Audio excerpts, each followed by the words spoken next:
All right. Party people in the place.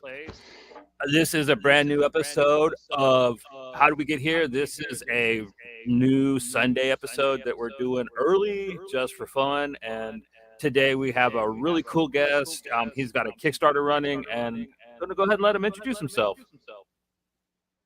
Hey guys, thanks for having me. I'm Nandor Fox Shaffer. I'm a comic book creator and writer, and I've been making comics for about 6 or 7 years now.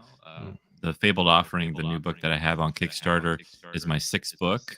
So I have 5 titles previously done.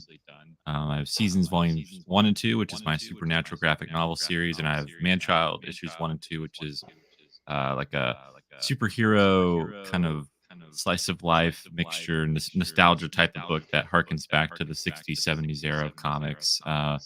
And then I have an original graphic novel called Lifeline that is a straight drama. I worked with 7 different artists from all around the world, and it tells this life story of this guy from a young boy to an elderly man, and you see his life through the eyes of different people. And so, like, the art style changes depending upon which chapter we're on and like what the perspective is from.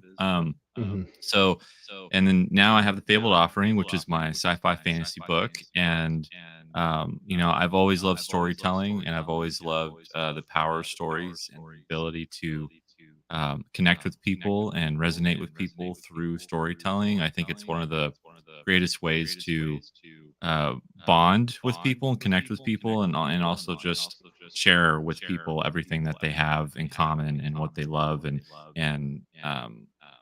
I've there's been so many films, comics, TV shows, novels that have changed my life and that have made me think about the world in different ways. And that's what I've been wanting to do since I was really young. So here we are.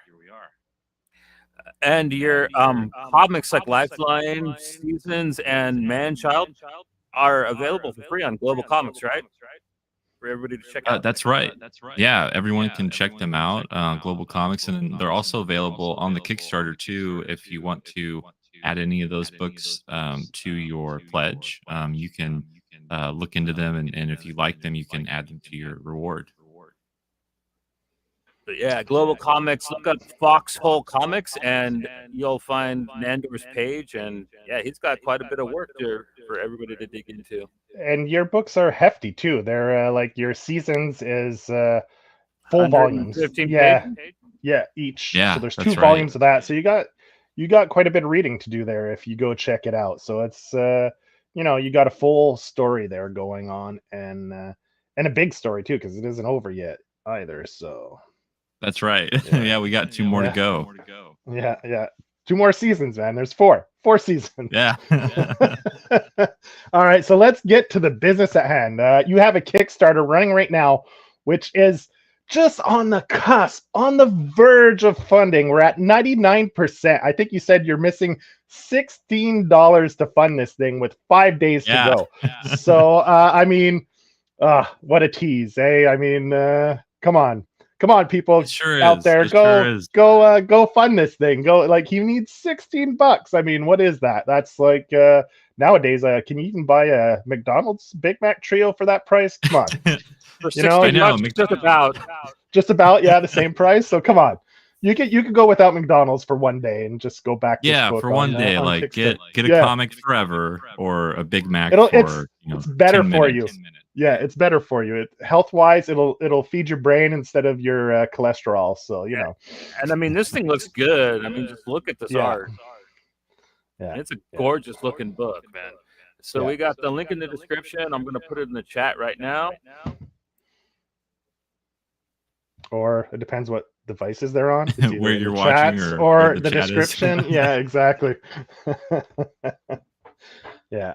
So yeah, man, like Johnny says, the art on this is I really dig it. I love it, man. You have a great eye for artists, period. I mean, Seasons is a beautiful book. I mean, and Lifeline, gorgeous. So like, yeah, you have quite the eye for artists, man. Thank you. I mean, yeah, I'm always trying to find people that excite me, artists that excite me, and that I'm as a comic book fan and as an avid reader, you're always trying to like what would make you pick up a book. I mean, when you go to the comic book store, it's the cover, of course, but like when you flip through it, it's like the Mhm. art speaks to you, and that's what makes you buy the book, And so, Yeah. like, anytime that I'm working on a project and trying to find an artist, I'm trying to keep that in mind of like what would make people just be like instant buy, instant purchase, like, or wanna take time with it, wouldn't just pick it up and then put it back on the shelf real quick. Mhm. Mhm. Yeah, I love it. It has a little bit of a throwback style, and I love when, let's say, you found an artist where his style definitely matches the aesthetic, the mood. Like it's a fantasy book, right? And I find his Mhm. art definitely It, lends to that atmosphere, that feeling of a fantasy like the coloring type as aesthetic. well. You got that like old school Richard Corbin coloring going on in this book, and it's beautiful. Thank you, I love that. Yeah, a lot of people have compared it to a lot of, like, older, like, 70s, 80s, sci-fi fantasy stories and, like, heavy metal magazine, and, that is just, like, such a great compliment, and it's what we're going for, and now the echo's gone. Yeah, I think it was Joe the whole time. God Oh, damn it, you no. It Canadian was Joe. bastard! It was Joseph the whole time. It was you, and you. It was you, Fredo, and you broke my heart. It's back. It is officially Joseph's fault. What's that? What? The echo. What? It's me? Yeah, it's coming So from you, so when you Holmes. muted yourself, It was fine? it went Yeah. away. Yeah. All right. What I'll do, I was going to apologize because I saw Randy said something about an echo in the audio, so I muted to go listen on YouTube to see if there's an echo coming through, and I heard it. So there's an echo when I'm not muted, when I speak, like when I have my audio live. Yeah, you're fine. But if I talk, there's an echo, and I can Okay. hear Nando echo too, but I don't know if he can hear his echo. Okay. Well, what I'll do is I'll log out and I'll log back in because this is the first time this has happened where I've caused an echo. So yeah, of course it's me. I know, Cookie. I'll hear about it. I'll hear about it later. So sorry about that, folks. We had a few issues coming in, and I was the only one who didn't log out and log back in. But I thought you had the issues before I logged in. But anyway, that's beside the point. I'll log out and log back in, and hopefully it'll clear up the little delayed echo that we're getting with the feedback. All right, folks. I'll be back momentarily. We'll let Johnny and Nandor continue the conversation. So stay with us, man, and hopefully this will solve the problem. Yeah, man. So, the Fabled Offering. It's so quiet now. So this is your first dive into like some high concept fantasy. The rest of your books are, I guess you dip into like supernatural, but like they're a little more grounded. This is your first really kind of, like I said, high concept stuff. How have you found this different than your other kind of fantasy writings that you've done? Yeah, it's a lot different. It was a lot more challenging approaching this kind of story and this kind of world because with all my previous books, they've all taken place on Earth, and we all live on planet Earth here, and so there's a lot of just things you don't have to think about that you do have to think about when you're in a fantasy world, when you're on a completely different planet. When I'm was conceptualizing just like how the world operates, it's like, well, how does gravity work here? How does oxygen work here? How does what kind of deities are there? What kind of like functionality does certain kingdoms in this world have? And you have to think about all of that. But like when you're writing a story that takes place in on Earth or the US, it's like you have everything there already put in place and it's easy for the reader to get into. And so when you're really trying to do some major world building and try to create something that is all new and just like completely alien to what you would normally see in on Earth or in a regular type of grounded story.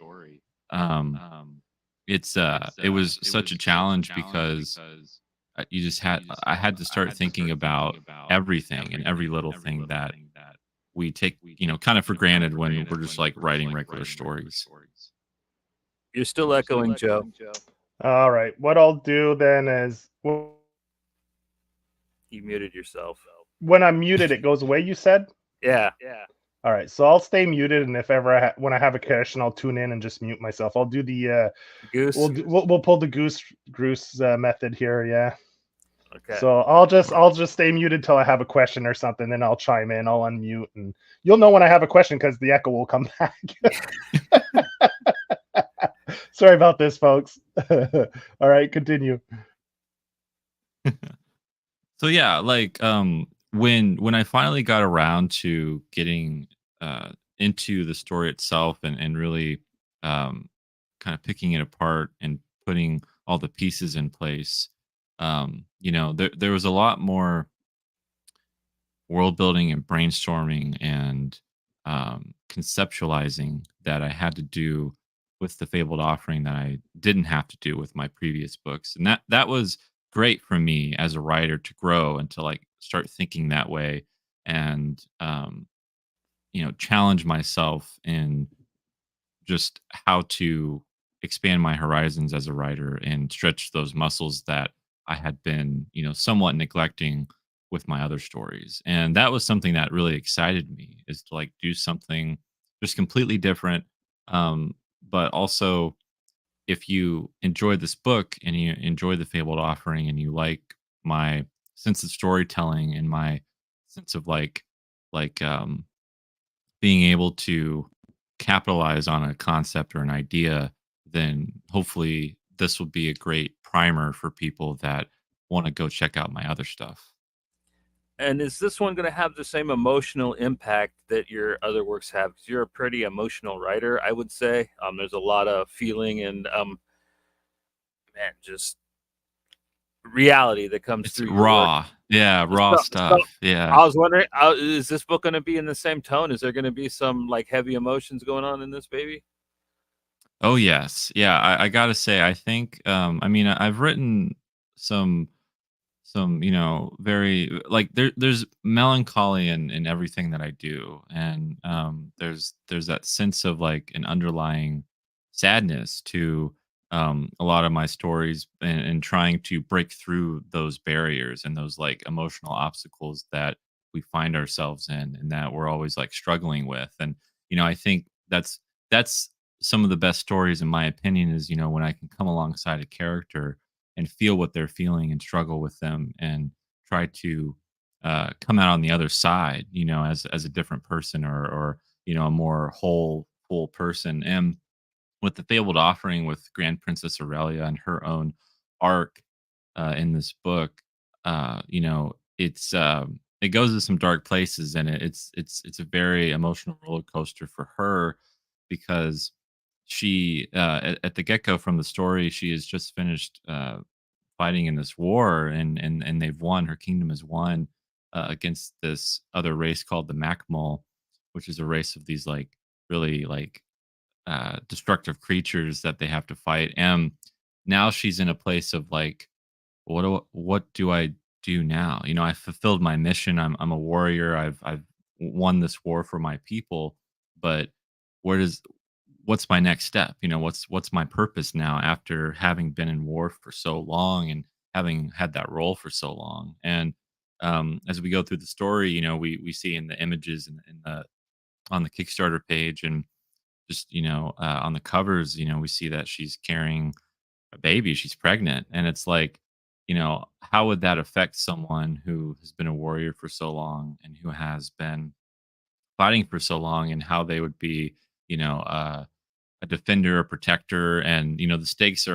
have never been higher for her because not only does she have to protect herself and her kingdom, but she's also thinking about this life that she has, and it's like it was such a fragile, interesting idea that it was again a challenging one to try to navigate when I was writing and working on it. So this is a one shot, but I was wondering, is this going to be a standalone, or are you setting something bigger up with this? Is this going to be followed up on, or is it just a one shot? So it's a one shot, but it if it's received well and people enjoy it, and if I'm kind of um, seeing how well it is, received and enjoyed, that um, I would love to expand upon it. As I was doing the world building for it and really trying to do things. No way, it's funded. Yeah. That's insane. Thank you guys. Thank you. Like I I wanted to um, you know, do more with it. I would love to do more with it. I would love to get into all these other ideas that I have for the world and where we are. But like for Aurelia, for the main character of the story, Aurelia, as we know her at this present moment in time for this arc, she has a complete arc in the story. And that was my main focus because, while I love all the lore and like Star Wars and Lord of the Rings and like these franchises that we love and adore, we can just get lost in, like it doesn't really speak to me unless I can connect with a particular character. And this story really came from this one particular character, and everything else about the world grew outside of her. Like like she's the pinnacle, she's the centerpiece of all of this. And um the story doesn't work without her, but the world has grown to have a life of its own that I would love to do more with it. So you're getting the full character arc of this character in the 40 pages of this baby. That's cool. Yes. Yeah. So there's definitely, I mean, there's little things in there that I know people, when they read it, they're going to be like, I'd love to see that. Or like, what is he referring to? Or, because as you're world building, as you're putting these pieces in place, you're trying to make the world feel as organic and natural like as you can, so that it actually feels like it's lived in. um but in terms of her arc and like what she goes through from the beginning to the end of her story, you're definitely going to see a change in her and like what her role is going to be now. So if people enjoy that and they want to see more, that's what I'm excited about. I want to see if people want more. Right on. So there is more to this universe. So you could probably do a couple graphic novels of it if people are interested. If the interest is there. That's Oh cool. yeah, yeah, I would love to do that. Yeah, Joe, you got anything? Just wanted to give a shout out to, if it's someone in the chats that backed it, to say thanks for the making this book back 100%, just on the cusp. So it's nice to see. Congrats, Nandor, a successful campaign. So looking forward to Thank seeing the you. book come out. I was in and out, so I didn't know if Johnny asked, is this book complete, or so like it's funded? So what's the timeline now for backers? Is the artwork all complete, or is it still in the process, or where are you at status wise on that and on that front? Yeah, so the art is about 70% of the way done, which is great. We're just in like the last, third of it really. I think we have about, trying to think, about like 10 or like 12 more pages to do. And as we get towards the end, Marco, he's been one of the most exciting and like passionate artists that I've ever worked with. And he's having, I can already tell he's having a hard time letting it go. Like he's like, no, I want to keep like working in this world and doing more in this world. And that's another reason I'd love to like expand upon it more, because he really enjoys it. And that's really gratifying as a writer, to like work with someone who is like just as passionate about what they're working on as you are. But um yeah, so the art, the script is completely done. The art we're almost nearly done with, and then all we need to do is get it lettered. And I have one of the best letterers in indie comics right now, DC Hopkins, who's working on it, and he's worked with Marvel and DC and IDW and Image and Boom and all the indie studios. He actually worked on Manchild with me as well, and he's one of the fastest, one of the most professional letterers that I've ever worked with. And so we're still on track to get the entire book completely done, printed, and shipped out to backers by early next year. About February is what we're planning on. Nice. Damn. Cool. Yeah. You got a lot So of. quick turnaround time. We made sure that we got the bulk of the art, the bulk of the most time consuming work, as much of it done up front as much as possible before we did a campaign for it, because I know people don't like late books. I'm one of them. If as long as the creator is transparent and they're updating people on like when a book is, where it is at what stage it is, like that's totally fine. But I want everyone to feel like they're not going to wait so long for a book, and I want them to feel like I'm putting my best foot forward and I'm invested in this just as much as you are, even more so because I really want this to be created and I want people to enjoy it and get it and be excited about it. How many crowdfunding adventures have you been on? Is this your first Kickstarter, or have you done your other books through crowdfunding as well? Yeah, so all of my other books have been crowdfunded. So this is my sixth Kickstarter project and my seventh crowdfunding campaign. I brought Seasons over as a second chance campaign over on Indiegogo a couple of years ago, and it did very well there as well. And so that was kind of cool. The cool thing about Indiegogo is that it acts as like a storefront as well. So like even if your campaign's done, people can still go there and purchase it and like buy your book, which is really cool. And I know Kickstarter has that in the form of like backer kit, but it's not as complicated to work with. And so like that makes Indiegogo kind of nice. But yeah, so altogether, this is my like seventh crowdfunding campaign, and my first one was for Seasons Volume One, and I did that in 2017, and the book came out in 2018. And yeah, since then I've done about one Kickstarter campaign every year since 2018. So you dropped the Seasons books as full trades. Oh, cool. I thought you maybe dropped those in issues because there's really good covers for all of it. So in the cover gallery. Yeah, that was I don't know how many like up and coming creators I would recommend like doing 100-page hardcover book as like your first book. Like it depends where you are and like uh, what your team is and who you're working with. And there's a lot of things that have to align to make something like that work and have it, come out on time. And so like it was such an undertaking that um I'm really proud of it because like I said, both volumes are hardcovers and they're over 100 pages, and they're beautiful. I love them.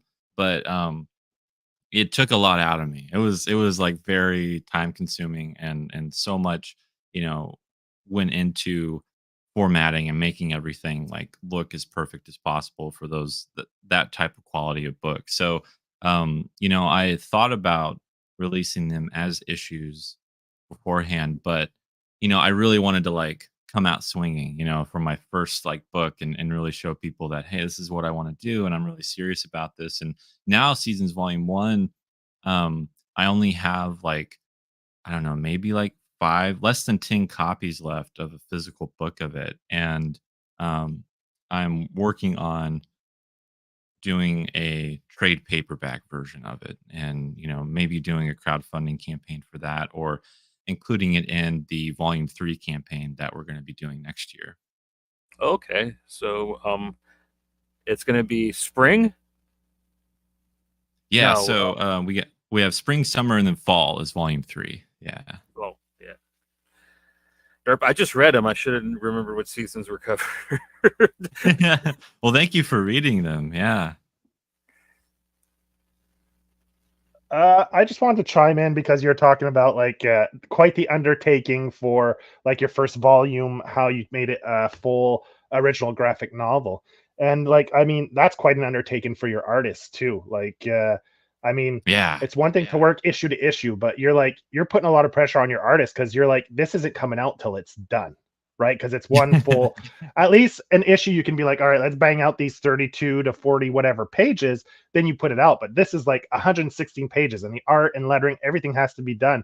So, like you said, I could see how that creates a stressful environment to meet, especially deadlines, because with that many pages, like your deadline, like trying to schedule it, it's a little harder to gauge than let's say a 30-page book, because like with so many delays could really set it back far. And like we're saying, the quality of the artists on this book, like on Fabled Offerings, it definitely has that throwback style to Bill Sikowitz, back in the 80s, like his style, which I love. It definitely has that vibe. And Anthony on your Seasons book, like the black and white work he does in that volume is fantastic. So like you were saying before, like first impression of a comic, because it's sequential art, is cover and interior art. Like people, because it's frowned upon to sit in the shop and just read the story like off the shelf. The comic owners they'll boot your ass out of the store, right? So really, you gotta pull those people in with the art. And like Johnny said before, a fantastic job with picking your artists, and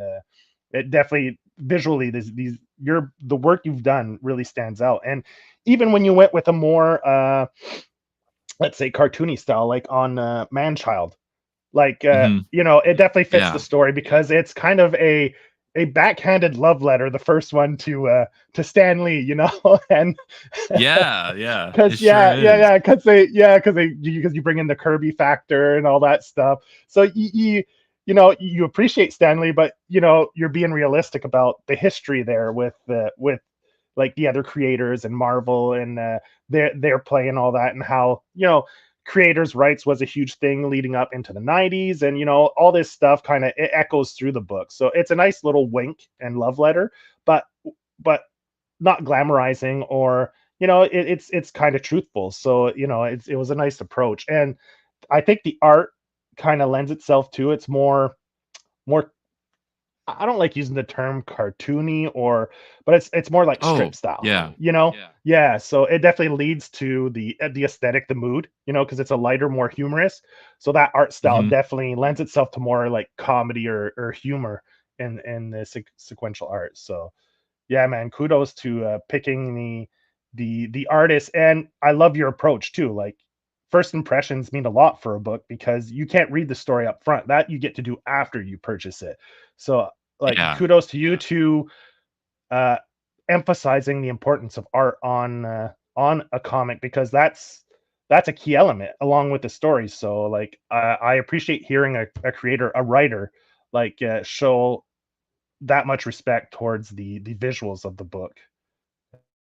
Well, thank you. Yeah, it's I like how you mentioned that with Manchild, because with Jay Mazar on that book, he it was such a hard, difficult, like, hunt to try to find someone that could do a style like Jay could do with Manchild, because I didn't want I wanted the book to feel like a Silver Age book. Like you're picking it out of the 60s, like, and you're reading it and you're like, because even the Monarch Crier, the superhero bits in that story, they're written in like a Silver Age Stanley style, where it's all exclamation marks and it's all like hyperbole, and everything's exaggerated, and just really like fun and out there, and to try to find someone that could do the superhero action and the comedy of like what's going on in the real world with Rufus and his buddies and everything, was like, yeah, I when I had approached Jay about it, he was like, I don't even know if I can do this, because he wasn't as confident in his ability, and I was like, no, man, like, I know you can do this. This is like, you're who I want to work with. You're who I want to do this book with. And it really turned out for the better. And I love how it looks. And I love, he really, it feels, again, it feels like a book that, um, you could pick up, and it's like, wait, when did this come out? And the Fabled Offering is like that too. And how it's, with Marco's style in the book, it looks like a strip that is out of Heavy Metal magazine, or that you're getting this like mature sci-fi story that was made in like the 70s or 80s, and it's like really gritty, and it has that kind of underground comics type of vibe that you would see, that wasn't really wasn't embraced at Marvel or DC probably until the 90s or early 2000s and like trying to like expand what kind of house style they would have and what kind of artists that they would bring in. And so yeah, I mean, all of my books, I'm always trying to have them be not only like the best business card that they can possibly be, but just like timeless. Like I want people to pick them up and not necessarily know when it came out. You know, because I want it to be evergreen. I want all the books to um, really capture people and engage with them and not have them be, dated, not have them feel dated or feel like they, oh, if you missed out, you're not going to be able to enjoy it, this year or whatever. Do you got any plans of shopping Fabled Offering around, seeing if you could get it published? I do, yes. So I would love to pitch this to publishers, and publishers. It's always been a very tricky thing to navigate with them because it depends on kind of what's hot at the time, sort of what's trending, what they're looking for, what can get people's attention, and also, how long the series is, how big of an investment that they have to make with something like that. And with, like a book like Seasons, which by the end of it, it's going to be over, 400 or 500 pages by the time we get to the end of volume 4. That's a huge investment for a publisher to make. And I knew that going in. I was like, I don't know if this is a book that I'm going to be able to pitch easily, or that's going to be an easy sell. And so as I've approached my other projects and everything else that I've done, I've tried to make them, a little smaller, not only for my sanity, but just for the sanity of a publisher that I might be negotiating with or working with. And with the Fabled Offering, in particular, this was me not only trying to do something different with my creative side, but do something really different with my business side of things, because I wanted to do something that if I did pitch it to a publisher, I could go, here's one story. It has a beginning, middle, and end. It has a complete character arc. It's also a beautiful book, not just because I worked on it, but because like objectively you look at it and it snaps you away. Sits you down. It's like, look at this. And I wanted to be like, this is what I can do. This is this is my offering. This is what I have to offer. And it a lot of publishers will do one shots. A lot of small publishers will look at one shots and go, well, that's not such a huge investment. If it's all done anyways. The book is completed. All we need to do is distribute it and put it out there. And so hopefully we'll see what happens. But I would love for it to, the goal of mine for so long has been to be in comic book stores, and for people to go to their local comic book shop and to find one of my books and discover it without, knowing anything about it and just wanting to pick it up just because. Which would you be most hopeful for it to drop on, man? I see this as a dark horse book personally, but like, where would you like to see it? Yeah. Yeah, no, Dark Horse would be, I mean, I would love Dark Horse. That's definitely at the top. I think Dark Horse, or I mean, of course, Image, but I don't think Image does as many one shots as like other publishers do. Not But not anymore. um, Yeah. yeah, they really don't. So, but yeah, I think Dark Horse would be great. And I'd love to even, if Dark Horse ever put out like their Dark Horse Presents like anthology books or anything like that they used to do, that would be super cool. But I'd also like to um do work with like either like Scout or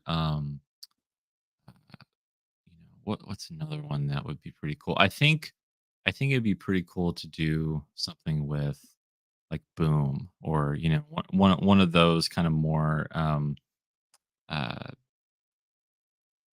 interesting studios that takes risks, or like Mad Cave. Mad Cave Studios is another one Yeah. that I really like, that do some really cool stuff. So I feel like the Fabled Offering would be at home in one of those places.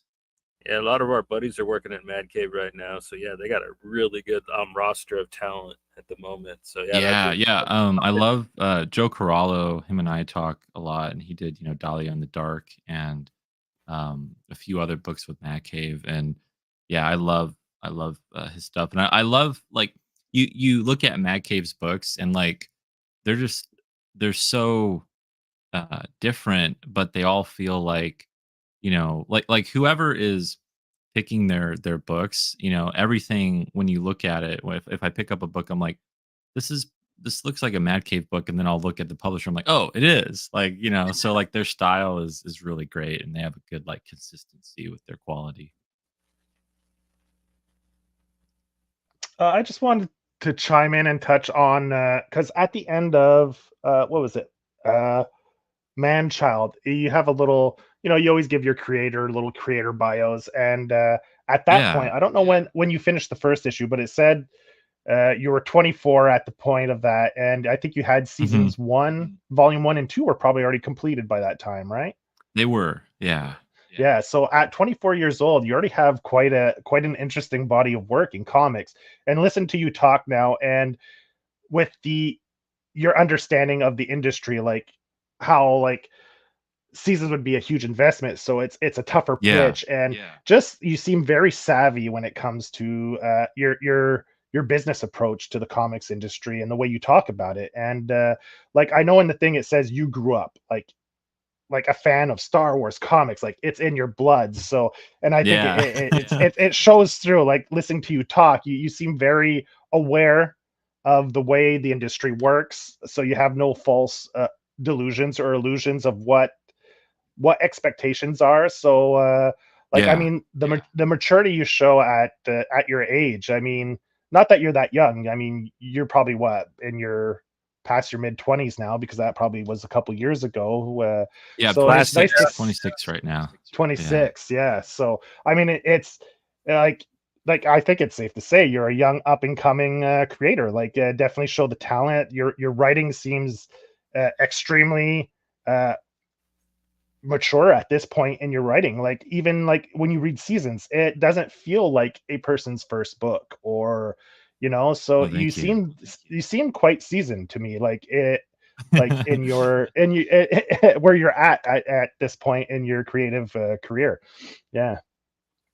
Thank you. I mean, that really means a lot to me because I've been like, this will be my, yeah, like, 7th year of like making comics and putting out books and trying to um create an audience and foster an audience and try to create a following that can show publishers that I'm worth investing in, that I'm serious about what I want to do, and that I really care about the medium, and that I care about like what kind of stories are being told and what kind of stories that we can tell in comics. Because um I mean, like I said at the top of the show, there's been so many comics that have really, you know, just changed my perspective, and that have like meant so much to me, and that have like helped me through, dark times and great times. And I mean, there's just so many books that um when I think about growing up and I think about being a kid, like comics are always there. There's never been a time where comics weren't like a part of my life. And I know that's true for so many amazing creators out there, and so many indie creators that are trying to break into the industry. So I'm definitely not unique in that perspective, but I really feel like everything that I've put out, I've always tried to make um, not just like the best book possible that I could make, but something that would be undeniably interesting to pick up and look at. Whether it's the title, the cover, or the interior art, or just like the concept of it, and make people go, that reminds me of this, but it it's something fresh enough that I want to learn more and be excited about, and do something that get invested in something that will make them, that will resonate them with them in a way where they will always remember it and it won't be forgettable, and sometimes when people read my work, the most I'll get out of them is that was interesting. And like it's not the best like recommendation, but it's also not the worst because at least I got you thinking. And at least I got you you know, uh got the wheels and the gears turning in a way that was like, "Oh, this is something different." And I love that. I love that comment because at least it's not like forgettable or, just not very good or you just didn't, take time to read it. At least it got you in the door and you actually took time with it and you were like, "That was interesting." And I like that. I like that comment. So, Straight up, that's cool. Go ahead, Joe. I see you angling. Yeah, like I was saying, concerning your writing, like I find sometimes with newer writers, sometimes the script and the pacing might, like, yours was smooth. Like it had a nice transit. Like you didn't ever feel lost in the story. Like where you're reading, you have to like go back and be like, oh, I don't understand this, because you seem to have a good way of pacing your story in a logical way where, like panel to panel, the way it's broken down, it you don't lose the reader in the story. So like that's where I mm, meant like the maturity in your writing, where it's a fluid story where it's easy to read from a uh, like a pacing standpoint or whatever. yeah, Like I'm not a yeah. writer, so I can't use the probably the exact proper terms for it, but No, sometimes no, with you're newer fine. writers, you'll see there's like it can feel clunky at times, or Mhm. like where you Yeah, read it and like you're you like, don't know where okay, you are. yeah, Yeah. you kind of get lost in Like it because like something's missing there, like the transition between two maybe scenes or panels, like kind of like something gets lost in translation, where when I read your stuff, I didn't get that at all. So that's what, like, thank it's you. it's interesting because it doesn't, when that happens, it pulls you out of the story, right? Because Yeah. so it's a nice way to keep you immersed into the story. And you know and like we said before, you pick great artists to match the themes and concepts of your stories. So yeah, like I just like to just give you a little praise regarding that, because Well, thank yeah. you. I mean that yeah, that means a lot because I think I started writing Seasons Volume 1 when I was 18 or like 17 or 18. I'd started working on it and like thinking about the story and thinking about the idea of like a character that their powers would change like depending upon like the seasons of the year. And that was such an interesting idea that I was like, "Ooh, I want to know more." Just as a fan, as a comic book fan, I was like, "That would be a cool character," and like see what they could do. And when I put the book out, I was really proud of it. But I was, a part of you is, you're always worried about the first thing you put out there for people to look at and critique and read and check out because, I was at the time, I was like, well, I guess if people hate it, I could say I was 18, So what do you expect, But also if people love it, then I can say, hey, I was only 18 when I made this, and and that will hopefully make them, what want to continue to be a part of my journey as a creator, and that's something that's so exciting about indie comics and people who do crowdfunding campaigns is you get to see them grow. And I've seen so many amazing artists and writers who put out their first book and it was like, all right, it wasn't like the best or anything, but it was like it was decent. And then as they go from one book to the next, you see them just get better, and it's so cool to see that and to like be a part of that and to see their journey as a creative person and trying to put out, make every book that they put out to be better than the last. And that's something that, I think even if you're in the mainstream or in the indie scene or wherever you are, just as a creative person, you're always trying to make sure that the next thing you put out is, is better, or at least um is just as, on par with what you've put out before so that you don't, lose anyone along the way. But Yeah, Do you like still? oh, sorry, go ahead, Johnny. Oh, you go ahead. You go ahead. Yeah, I see what you mean, like the evolution. So your next project, the next thing you put out is your best thing. Like each time you're putting something out is your best work, right? Like Yeah. I totally get that. Yeah. Like, and it's funny that, like, let's say your book is called Seasons, like summer, spring. So each time like a season change, so you've reached another level of your craft, let's say. So it, like Yeah. the Yeah. seasons evolve and so does your craft, right? Because with each book, the more you write, the more you perfect your craft and hone in. So it's kind of interesting that like the seasons could be like basically a reflection of yourself and your journey as a professional creative person, right? So it's fun to see that parallel.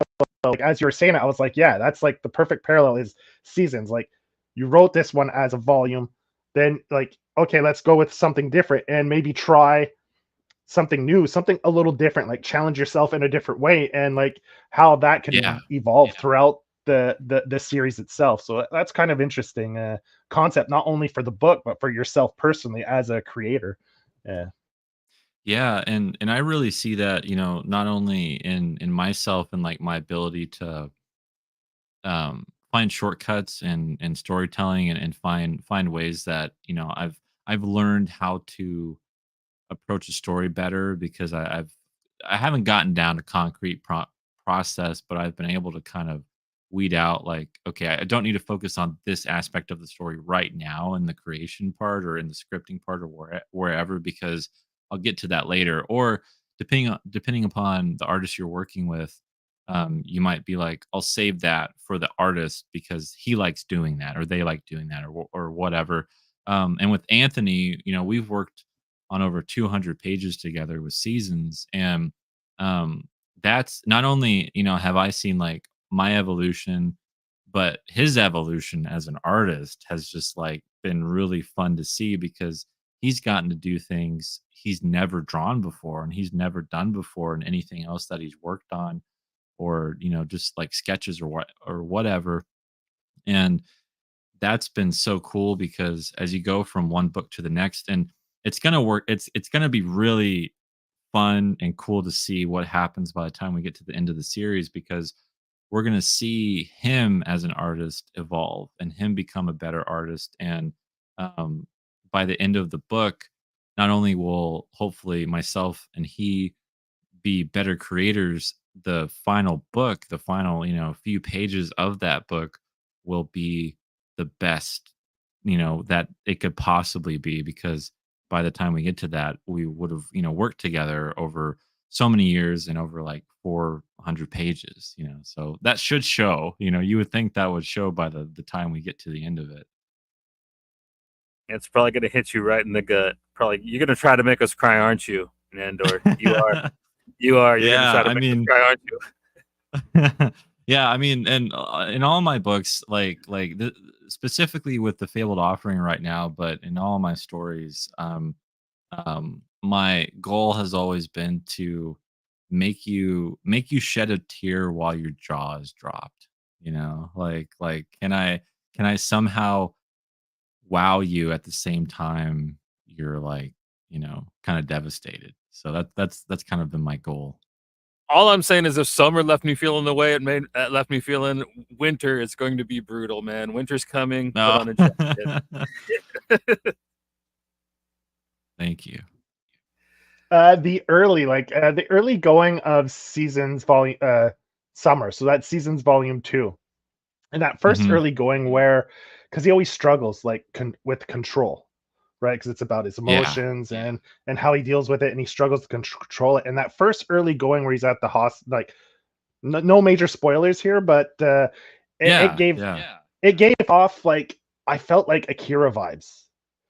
Not only because of the art, but the feel of it, how he's struggling to control, and like in Akira when he loses control and he becomes that entity, like blah, it almost gives off that same kind of vibe and feel, not in the exact same way, but just that mood, of like, you don't know where this is going to go. Like this could get so out of control where it becomes something so much more than that character itself, like where these events, these emotions, these things happening to him where it'll get so out of control that he's not even in control of anything anymore. It becomes its own thing and just feeds off everything around it, right? And just keeps feeding into it. And that early going of volume 2, I kind of got that little bit of that vibe where I was like, oh man, is this gonna go real like dark and like become a massacre? Like you kind of get those little, but then like as you read, you see it's not quite that. But I got that little bit of a vibe, and especially Anthony's work kind of lent to it a little bit, because sometimes It when you're does. looking at it, Yeah. he has a little bit of that manga vibe to his work a little bit Mhm. with his because it's black and white, and you get some of that from his work a little bit. So it lent itself to that for me feeling that vibe a little. It's the Cool. way he colors Cool. his background. Yeah, he's got that manga background look to his art. He does. Yeah, he's way more influenced by manga artists than he is by Western artists. And he, has read way more manga than I have, and he's been absorbed in it for so long that was really cool to see, um like to see him kind of merge those styles in a way, and try to find a balance between a more, Japanese manga style with his own kind of, um, cartooning that he can do, and it has really worked well for the series because I'll have manga readers pick it up, and look at it and go, "Oh, I can get into this." This is like right up my alley. But then I'll have people who love, superheroes or more, gritty like Vertigo type of mature stories, and they'll pick it up and they'll go, yeah, like this is something that I'd be into. So to be able to like kind of bring those two fan bases together under one book has been really cool to see. The hoity-toity highbrow comic guys and the manga kids. Yeah, that's Yeah, I know they quite a don't get pairing. along. Yeah. Well, actually, I read both, so Mhm. And I find the story too toes that line, right? Like it's right on the edge. It's not a horror book, but it definitely flirts with Yeah. some of the horror tropes and aspects of a story where like you could, like if you wanted to, you take that just a little turn and you could really dig into like more of a horror aspect. It's got so that suspense thriller kind of you know uh uh vibe to it. So like people that like horror books might dig this because it definitely is on the fringe of that psychological horror type Yeah. surrealist kind of Junji vibe to it. Ito, So yeah, kind of yeah, thing. yeah, you got a Yeah. little bit of that going on in there a little bit too. So yeah, some David Cronenberg as well, because there's a like the whole metamorphosis thing very fits his motif. If he ever like did like a superhero esque type thing. Well, I don't even know if you could Mm, call him superhero. He's a little more on the Alan Wake side of things. Like I don't know what you'd I call love him. that. Yeah. Yeah. I love Alan Wake, so that's cool. So you kind of answered a bit of this question before, but have you always planned to write comics? Because Seasons kind of could really easily be a pretty popular like YA novel series. So I was wondering if you had plans to be a prose writer maybe at first, or was it always comics for you? Yeah, for the most part, it has always been comics. But as I've made more comics throughout the years and have worked in it, like I've always really enjoyed. I mean, I read just as many novels, maybe not just as many novels as I do comics because comics are a lot easier to digest and get through. But I've always loved reading um, you know fantasy and science fiction novels and adult novels. And there was actually a period in time where like Star Wars books were huge for me as a kid. Like I kind of skipped YA books. Like I read children's books at a young age as a kid, and then when I turned about like 10 or 11 or whatever, I just like went to like Star Wars adult novels. Like I like skipped the whole like YA like thing, and it was something that I just because I knew what Star Wars looked like, and I knew how to visualize things in Star Wars, and like so reading a Star Wars book really wasn't um that much of a stretch. And reading like genre fiction in that regard, like I think to this day I think I've read maybe 60 or 70 Star Wars novels, and like that's because I started like when I, was like 13 or 12 or whatever. And um that was such a huge part of my development as a writer. And then reading other classics, and reading like Kafka's Metamorphosis, or I would read Isaac Asimov's Foundation novels, or Dune, and books like that, and like all of that was such a huge part of my um, you know evolution as a writer, and like I absorbed so much about what it means to tell a good story. And so like Seasons has some of that prose aspect to it, which I really like. It's something that you don't see all the time in comics, and you specifically, and I see why people don't do it, but like with Seasons in particular, because it can kind of get, if you don't do it right, it can kind of get, you can kind of get a little bit lost, because if you're doing prose while you're also having a character narrate, while you're also having dialogue, it can really make things hard to follow at times. And that was something that was really um a challenge for me in trying to do that. But the, there's something about the prose format and being able to take your reader along, and also it's just like a lot of fun to write and try to craft sentences that you wouldn't, that a character wouldn't necessarily think, or that a character wouldn't necessarily speak. So being able to like weave that into a comic was really cool, and it's something that I've started like dabbling in writing prose and novels and stuff, but um I haven't been able to like crack the code on it, because I am such a slow writer that it feels like such a huge undertaking to try to sit down and be like, okay, we need to write, like a 300 to 400 page book, or even a 200 to 300 page book. Just how like much of a time investment that would be. But I've, like I said, I've dabbled in some poetry, I've dabbled in some prose, but I've never been able to craft an entire story from beginning, middle, and end with it. Okay.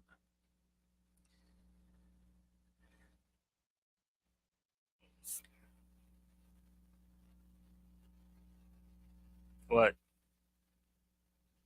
I was just like, I was just letting you go because I didn't want to chime in and have it start to get all echoey again. So yeah, just to remind people, you have a Kickstarter going right now called the Fabled Offerings, which we've been talking about, and your other work. So just to remind people, there's the link in the description down below. Johnny dropped the link in the chats as well. So you guys can go hit the link, go back this book. I mean, it's a beautiful book, fantasy story that that Nandor has been working on, and it just funded while we were recording the episode. So the book is funded. We touched on when it'll be released. So the book is almost complete. It's about, I think we're saying like a good 80% complete. So, Yeah. I mean, it shouldn't be much of a delay once the funding is done to complete the book and get it out to you. So go back the book. It's a beautiful looking book. And like we said earlier, Nandor has a fantastic eye for picking his artists for his books. So, visually you're going to have a treat for the old eyeballs. And from what we've read of Nandor's other stuff too, he's quite a talented writer. So definitely be an interesting story as well. So go back that Kickstarter. It has presently 5 days left on the campaign. Yeah. So Yeah. you have It's just gonna under a week end. left. Yeah. Yeah, Friday night around 8 p.m. Central. Everything's really reasonably priced too, and you've got a lot of really great covers. This is the main cover by Marco Robin. He's got a really cool variant by Cortez Flavio. I really love this one. Yeah. We got this one by Aria Muti. Yeah, Murti. Yeah. Marco Rudy cover. He's a buddy of the show. We've had him on, and Oh, awesome. I love Marco Rudy. Yeah. and then Will Payton. And yeah, they're all gorgeous covers and all reasonably priced too. He's not one of these guys that's like, oh, here's a variant, pay $40 for it. So Yeah.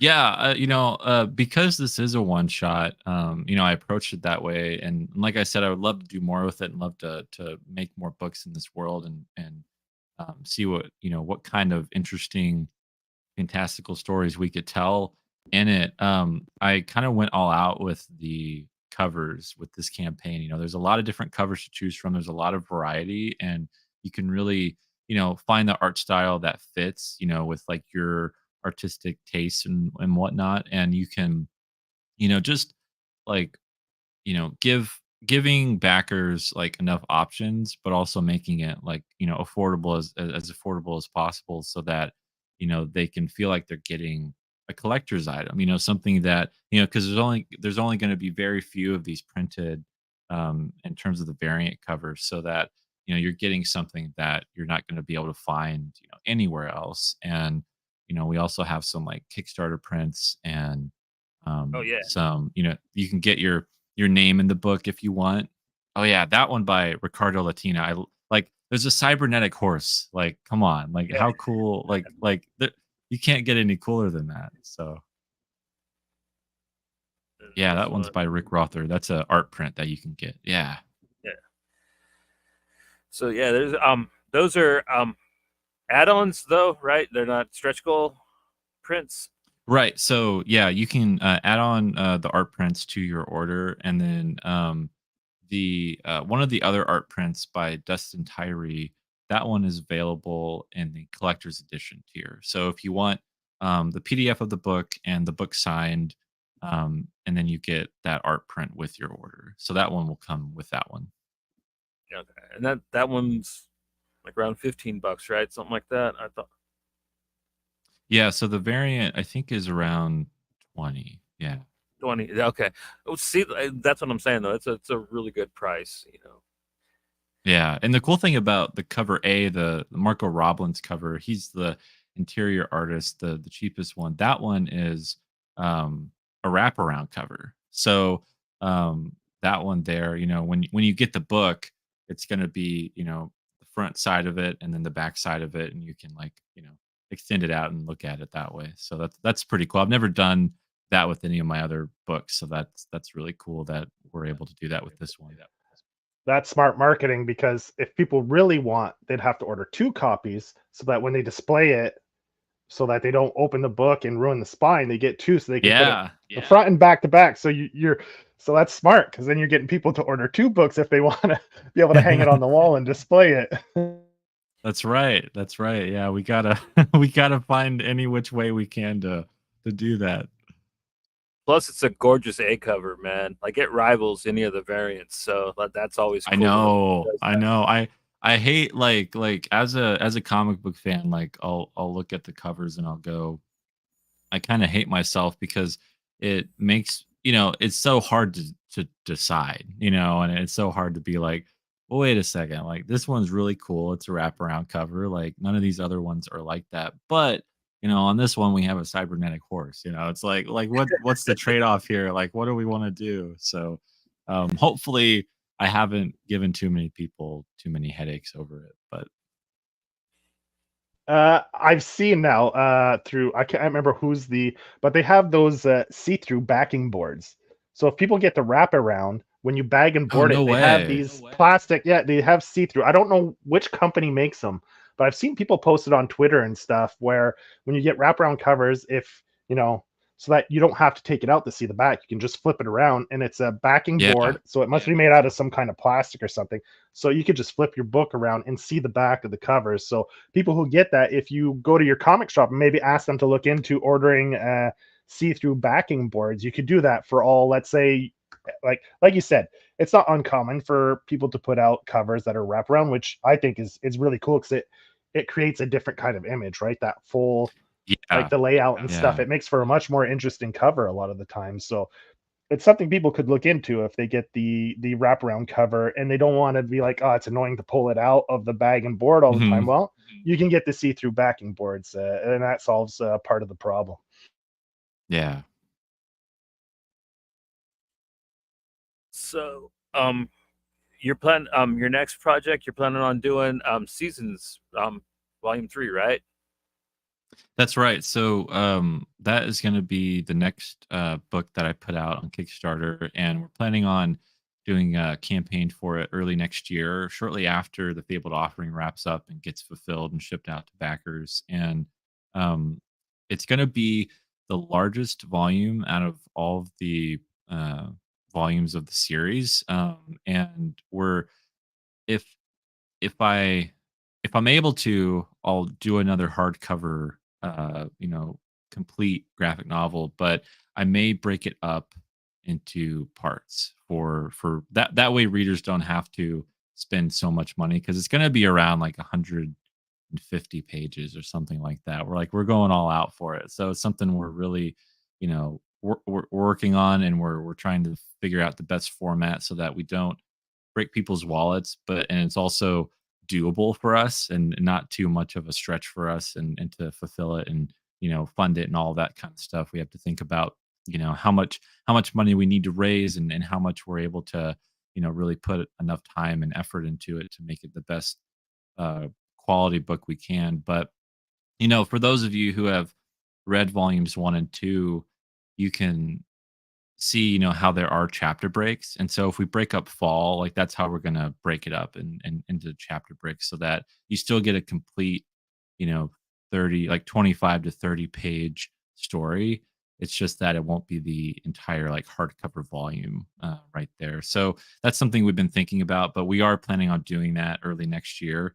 And we'll see how that goes. And then we're also planning on doing issue 3 of Manchild next year. So that's I've never done 2 campaigns in 1 year, so that's going to be a lot of fun. But we'll see how it goes. I'm excited to do it, and I'm really excited about where we're going with seasons with this next volume, and also the next issue of Manchild is going to be, we're just at that halfway point with Manchild because it's going to be a 6 issue series. So we're introducing a lot of new villains in issue 3 of Manchild, and we're also um, it's going to be just a little sneak peek. It's going to be a day in the life of Rufus, who's the other comic book fan, the other main character of the book.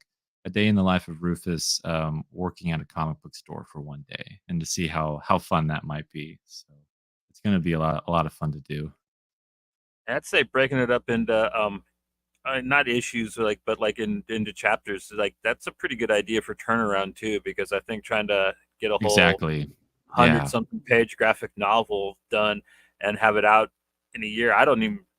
I'm not sure how the logistics of these things, but like I think it'd be pretty hard to pull Yeah. off, right? Well, that's the thing. Like that's the kind of toss up we have, because thankfully Anthony, he's probably the fastest artist I've worked with. He's really incredible in his speed, and he's able to like crank out like a page a day, or a couple pages a day, like at his best. And so like we've had that conversation where it's like, do you think you could do this? Like how, how much do you want to put on your plate, and how much do we want to, make readers, how long do we want to make readers wait in case there are any delays? And if you have any other projects you're working on, we don't want to delay those. And so trying to make sure that it's doable, and but still, have a nice hefty book, for people to get. And because for the people that have purchased volumes 1 and 2 as hardcovers, like as a collector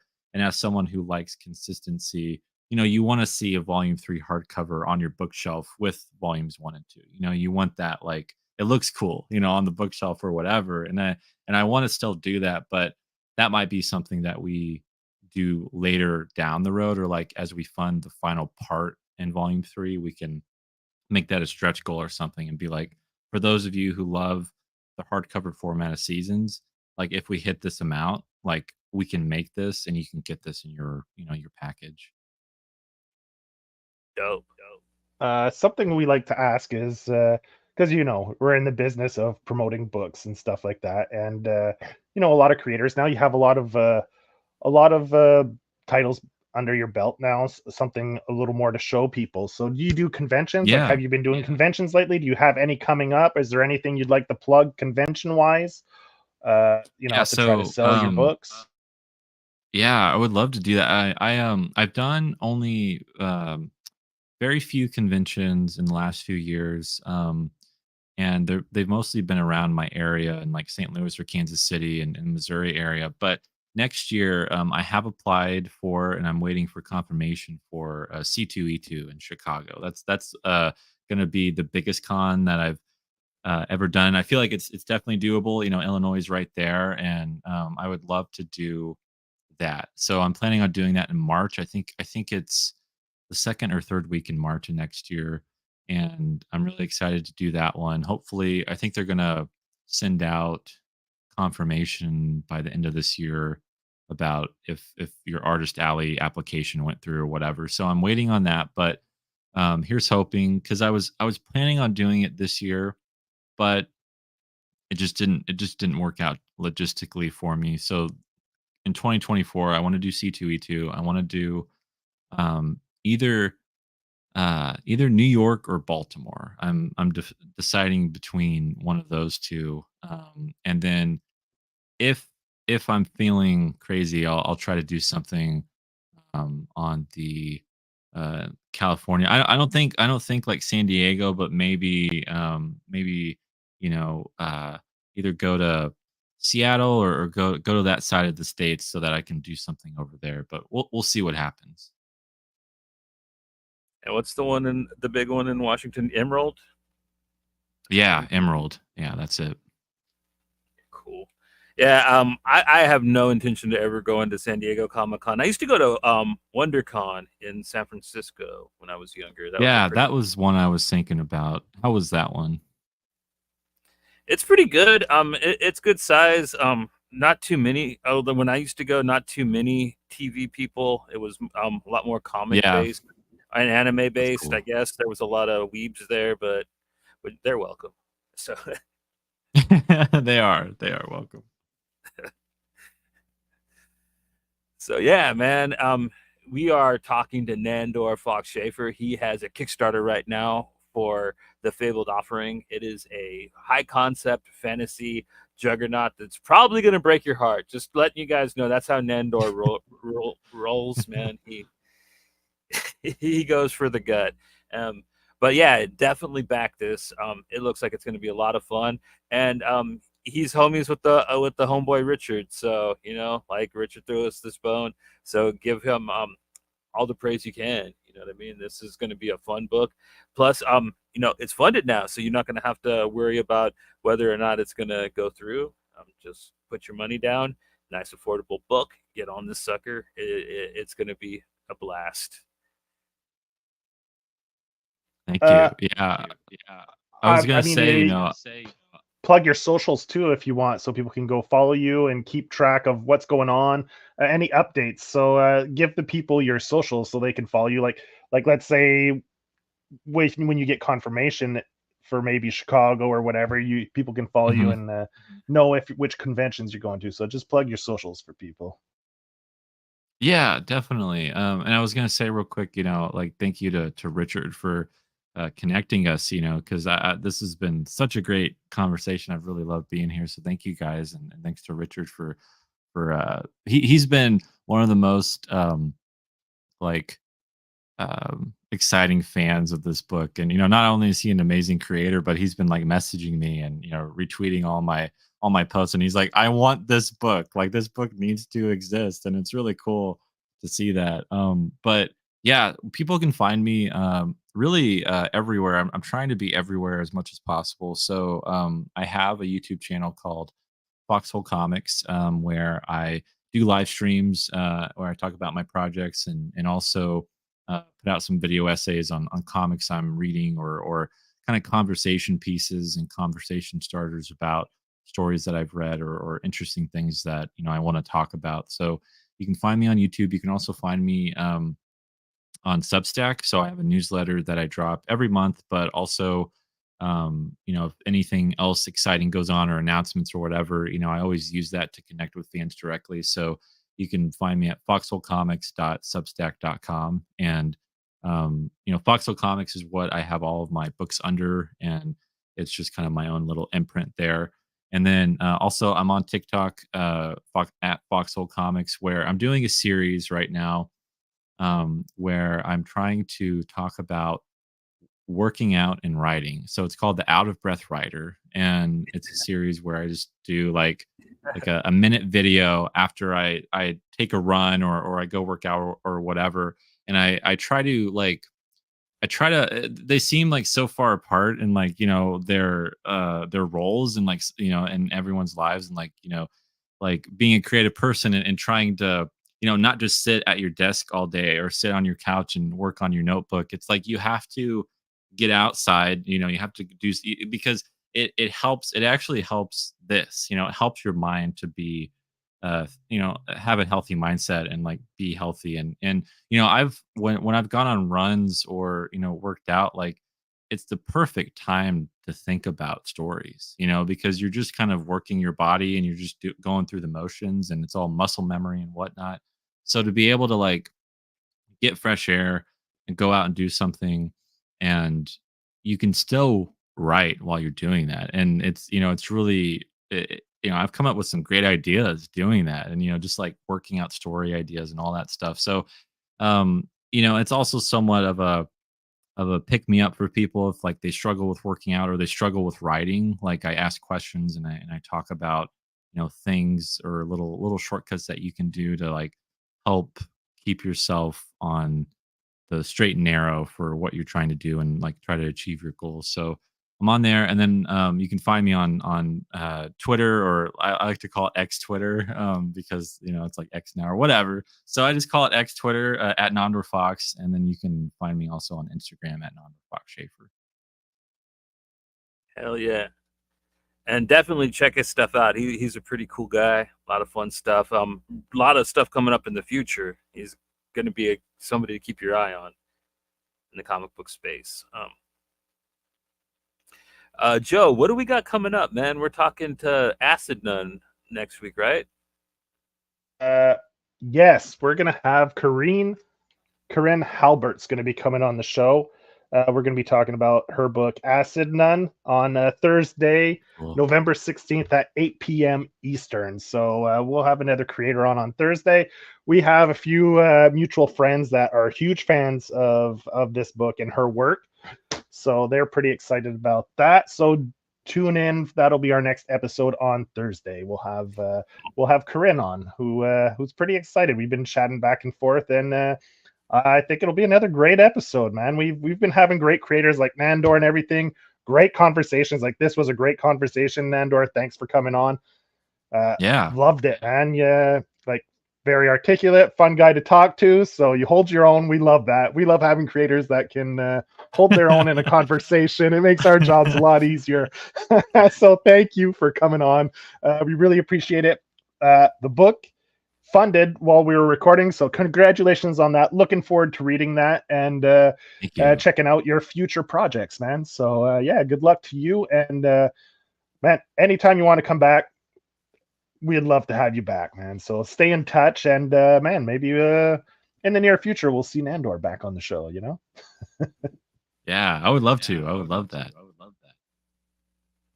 And we might do something else earlier in the week. I'm not sure. Maybe since Joe's muted, I might make some promises that we can't keep. But like, we might do another Big Tuesday. I'm thinking maybe put out.